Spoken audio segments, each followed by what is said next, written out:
Hello दोस्तों, मैं आकाश सागर लेकर आया हूँ करंट अफेयर की classes, daily current affair classes पर।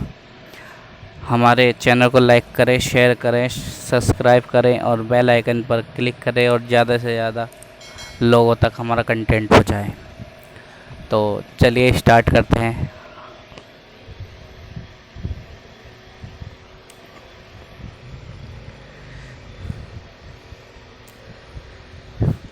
ईगा स्वियातेक ने जीता यूएस एकल महिला का खिताब। इन्होंने ट्यूनीशिया की ओनस जेवियर को हराया है। ईगा का यह तीसरा ग्रैंड स्लैम खिताब है। यह पोलैंड की रहने वाली हैं। 2022 में यूएस ओपन जीतने के अलावा 2020 और 22 में फ्रेंच ओपन भी इन्होंने जीता है। यूएस ओपन टेनिस चैंपियन प्रतिवर्ष क्वींस न्यूयॉर्क में आयोजित की जाती है। पहली बार इसका आयोजन 1881 में किया गया था। मैक्स बेर स्टेपन ने जीता 2022 इतालवी F1 grand prix. Red Bull के मैक्स 11 सितंबर 2022 को इतालवी फार्मूला 1 ग्रैंड पिक्स खिताब जीत लिया है। फेरारी के चार्ल्स लेक्लर और मर्सिडीज के जॉर्ज रसेल क्रमशः दूसरे और तीसरे स्थान पर रहे। 2022 में 16 रेसों में से यह वर्स्टापेन की 11वीं जीत है। यह वर्स्टापेन की पहली इतालवी जीपी जीत भी है। वर्स्टापेन ने 4 सितंबर 2022 को डच F1 जीपी भी जीता है। उन्होंने कुल 31 रेसें जीत चुके हैं। राष्ट्रपति ने जम्मू कश्मीर से गुजर मुस्लिम गुलाम अली को राज्यसभा के लिए किया मनोनीत। राष्ट्रपति द्रौपदी मुर्मू ने जम्मू कश्मीर के गुजर मुस्लिम गुलाम अली को राज्यसभा के लिए मनोनीत कर दिया गया है। अली केंद्र सरकार की सिफारिश पर राज्यसभा के लिए मनोनीत हुए हैं। यह पहली बार है जब इस क्षेत्र के किसी गुजर मुसलमान को राज्यसभा में सदस्य के तौर पर शामिल किया गया है। राज्यसभा के सभापति जगदीप धनखड़ हैं, जो भारत के उपराष्ट्रपति भी हैं। केंद्र सरकार ने दिल्ली एमसीडी में बार्डों की अधिकतम संख्या को 250 की निर्धारित। इनमें से 42 बार्ड अनुसूचित जाति के आरक्षित किए गए हैं। इससे पहले 3 एमसीडी में कुल सीटों की संख्या 272 है। मई 2022 में दिल्ली के 3 नगर निकायों को एकीकरण के लिए केंद्र सरकार द्वारा अधिसूचना जारी की गई थी। एमडीएल ने लॉन्च किया प्रोजेक्ट 17A तारागिरी का तीसरा स्टील फ्रिगेट। मझगांव डाक शिपबिल्ड लिमिटेड एमडीएल ने 11 सितंबर 2022 को प्रोजेक्ट 17A तारागिरी का तीसरा स्टील फ्रिगेट लॉन्च कर दिया है।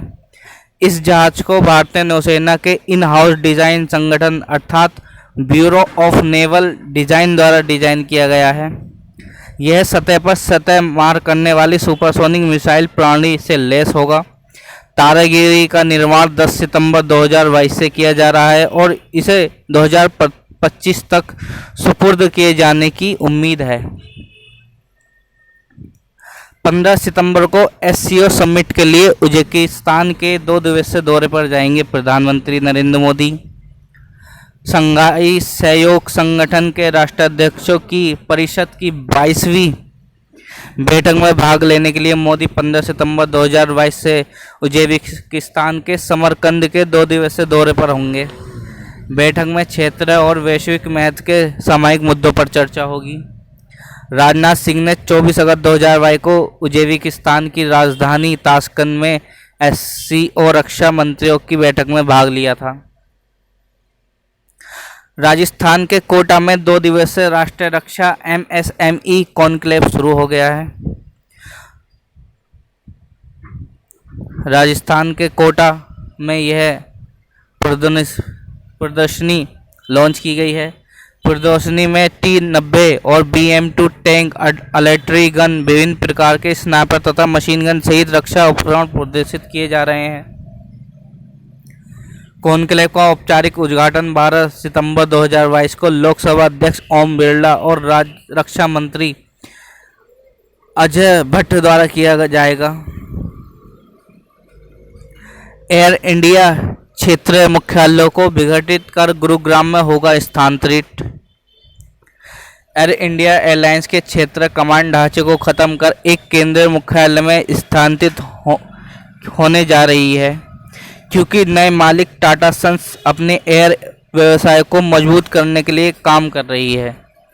एयरलाइंस के पास वर्तमान में 4 क्षेत्रीय मुख्यालय हैं, जिसमें प्रमुख 4 क्षेत्रीय निर्देशक हैं। 2017 में 2 एयरलाइंसों के विलय के बाद एयर इंडिया को इंडिया के एयरलाइंस के कमान का क्षेत्रीय ढांचा विरासत में मिला है।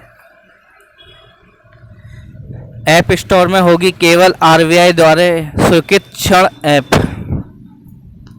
वित्त मंत्री निर्मला सीतारमण ने आरबीआई से डिजिटल क्षेत्र देने वाले ऐप की एक वाइट लिस्ट तैयार करने को कहा है, ताकि कमजोर ग्राहकों का शोषण करने के लिए अनैतिक साधनों का उपयोग करने वाली ऐप को रद्द किया जा सके। माइटी यह सुनिश्चित करेगी कि केवल इस सूची के ऐप ही ऐप स्टोर पर होस्ट किए जाएं। आरबीआई उन अनधिकृत किराए वाले खातों की भी निगरानी करेगा जिसका उपयोग मनी लॉन्ड्रिंग में किया जा रहा है। विनोबा भावे जयंती 11 सितंबर को मनाई गई। उन्होंने भारत का राष्ट्रीय शिक्षक और महात्मा गांधी का आध्यात्मिक उत्तराधिकारी माना जाता है। 1940 में गांधी द्वारा ब्रिटिश राज के खिलाफ प्रथम व्यक्तिगत सत्याग्रह के रूप में चुना गया था। भावे को 1951 में भारत के भूदान यानी भूमि का उपहार आंदोलन शुरू करने के लिए जाना जाता है। 1982 में उनका निधन हो गया था। राष्ट्रीय वन शहीद दिवस 11 सितंबर को मनाया गया है। भारत में हर साल 11 सितंबर को राष्ट्रीय दिवस के रूप में मनाया जाता है। यह दिन उन कार्यकर्ताओं को श्रद्धांजलि देने के लिए मनाया जाता है जिन्होंने पूरे भारत में वनों और वन्य जीवों की रक्षा के लिए अपने प्राणों की आहुति दे दी है। पर्यावरण मंत्रालय ने 2013 में राष्ट्रीय वन शहीद दिवस को चिन्हित करने के लिए 11 सितंबर को चुना, क्योंकि यह खेजली नरसंहार 1730 की वर्षगांठ थी। राज्यसभा के बारे में। राज्यसभा संवैधानिक रूप से राज्य परिषद भारत की द्विसदनीय संसद की ऊपरी सदन है। भारतीय संविधान के अनुच्छेद 80 के अनुसार राज्यसभा में सदस्यों की संख्या 233 निर्वाचित और 12 नियुक्त हैं। इन 12 सदस्यों की नियुक्ति भारत के राष्ट्रपति करते हैं। सभापति यानी भारत के राष्ट्रपति जगदीप धनखड़ हैं और उपसभापति हरिवंश नारायण सिंह हैं। कारगिल युद्ध के बारे में जान लेते हैं। कारगिल युद्ध भारत और पाकिस्तान के बीच मई से जुलाई 1999 तक कारगिल जिले में लड़ा गया था। भारत में संघर्ष को ऑपरेशन विजय के रूप में जाना जाता है। कारगिल विजय दिवस 26 जुलाई को भारत में कारगिल युद्ध में भारतीय सेना को उसके अधिकृत वाले स्थान से बाहर करने के लिए कारगिल युद्ध में पाकिस्तान पर भारत की जीत का जश्न मनाने के लिए मनाया जाता है। कारगिल लद्दाख में स्थित है।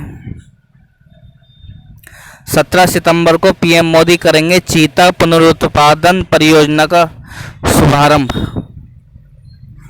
प्रधानमंत्री नरेंद्र मोदी 17 सितंबर 2022 को चीता पुनः परियोजना का शुभारंभ करेंगे। उन्होंने 10 सितंबर 2022 को भुवनेश्वर में आयोजित चिड़ियाघर निदेशकों के राष्ट्रीय सम्मेलन के उद्घाटन बैठक में यह खुलासा किया है। इसके लिए चीतों को नामीबिया से लाया जाएगा। 1950 के दशक में भारत से गायब होने वाली यह पहली बार है कि चीते को फिर से लाया जा रहा है। प्रधानमंत्री करेंगे international dairy federation world dairy summit का उद्घाटन। इसका आयोजन India expo centre and mart greater Noida में किया जाएगा। 4 दिवसीय IDF-WDS 2022 में 50 देशों के लगभग 1500 प्रतिभागियों के भाग लेने की उम्मीद है। इस तरह का पिछला शिखर सम्मेलन भारत में लगभग आधी सदी 1974 में आयोजित किया गया था। गैर अनुपालन के लिए RBI ने 3 संस्थाओं पर लगाया जुर्माना। अपने ग्राहकों के जरिए KYC मानदंडों का पालन न करने के लिए इंडस्ट्रियल बैंक ऑफ कोरिया पर 36 लाख रुपए का जुर्माना लगाया है। भूरी बैंक पर 59.10 लाख रुपए का जुर्माना लगाया है।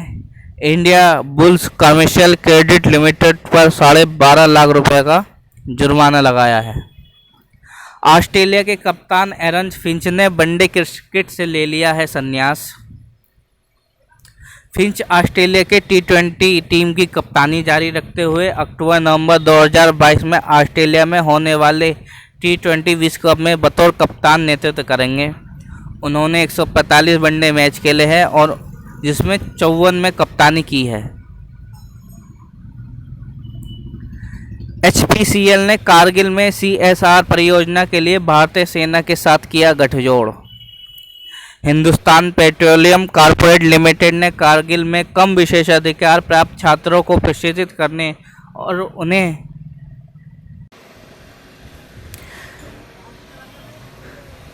देने के लिए एक CSR परियोजना को लागू करने के लिए भारतीय सेना के साथ सहयोग किया।